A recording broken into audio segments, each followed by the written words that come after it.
Bom dia, boa tarde, boa noite, meus queridos alunos do segundo MA e do segundo MB. Tudo bom? Não saiam de casa, como é que tá? Como é que vocês estão na quarentena? Tudo bem? Graças a Deus, né? Não saiam de casa, tá bom? Olha bem, essa semana nós começamos a trabalhar o primeiro, vamos colocar assim, o primeiro capítulo da frente B do livro 1 de vocês, onde o tema é globalização. Então eu passei para vocês alguns vídeos relacionados exatamente à caracterização do fenômeno econômico mais presente no mundo de hoje, chamado de globalização. Então lá na página 55 seguintes, nós vamos estudar tudo relacionado ao tema globalização e suas características. Então, no primeiro vídeo, eu trouxe para vocês uma análise, uma breve história do tema globalização.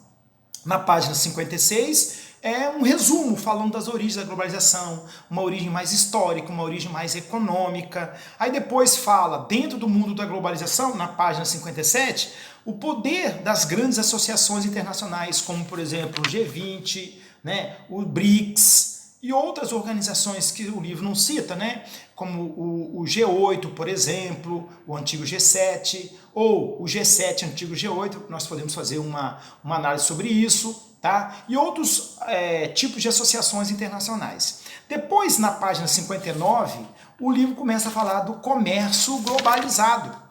Aí ele vai dizer como é que funciona o mundo do ponto de vista comercial. Quem é quem no comércio mundial? Quem produz o que para quem? Essa é legal. Quem produz o que para quem? Diante dessa ideia de quem produz o que para quem, eu estou tentando aqui melhorar um pouco a minha visão, diante dessa questão de quem produz o que para quem, é que eu trouxe para vocês o estudo que o seu livro mostra na página 60 e 61 da chamada divisão internacional do trabalho. O que é a divisão internacional do trabalho? É uma maneira esquemática, né, vamos colocar assim, bem ampla, de mostrar quem é quem nas relações econômicas internacionais. Ou é mesmo que eu estivesse respondendo, quem produz o que para quem. Então o livro vai trazer, mostrando um pouco, né, o comércio mundial. Quem produz tecnologia tem um tipo de característica, né, na economia mundial. Quem produz matéria-prima tem outro tipo de característica. Eu falo assim, do ponto de vista econômico, do ponto de vista da participação econômica, do ponto de vista da interação econômica no mundo de hoje. Então eu também mandei para vocês um vídeo para vocês entenderem um pouco essa questão da divisão internacional do trabalho, numa aula um pouco mais devagar, por isso que eu estou fazendo aqui um pouco mais de resumo, tá bom? Aí chega lá na página 63, é o que eu vou passar a partir de amanhã, no caso, né, sexta-feira, que vai ser no dia 3/4, nós vamos falar da OMC, Organização Mundial do Comércio. O que é a OMC, quais são os princípios da OMC, quais são as regras da OMC, o que a OMC faz. Bom, OMC é a sigla para Organização Mundial do Comércio. Essa Organização Mundial do Comércio é uma organização, como diz, mundial, que tem por objetivo criar regras para o funcionamento do comércio mundial. Essa é a ideia, tá? Agora, quem inventou, a data, as regras, tudo isso aí são questões que nós temos que estudar segundo o seu livro. Ele tem aqui na página número 64 a origem, os princípios da OMC, ou seja, comércio livre, né, que todos possam ter concorrência leal, tratamento preferencial, tudo a OMC tem uma lógica de funcionalidade. É como se fosse um árbitro ou juiz das relações econômicas ou macroeconômicas mundiais. Aí depois fala o que a OMC mais critica, né, que é o protecionismo, e mostra aí o que o Brasil já ganhou ou já perdeu em relação a alguns países no mundo em relação ao comércio mundial. Por exemplo, o Brasil exporta aço para os Estados Unidos, mas o aço que o Brasil exporta tem um preço aqui, mas quando chega nos Estados Unidos, eles taxam esse aço, ele chega lá um pouco mais caro. Então essa é uma questão protecionista americana. E o livro fala sobre isso. Agora, isso é certo do ponto de vista comercial? É errado? Bom, isso é o tema OMC, é mais ou menos desse jeito que ele trata a questão econômica mundial.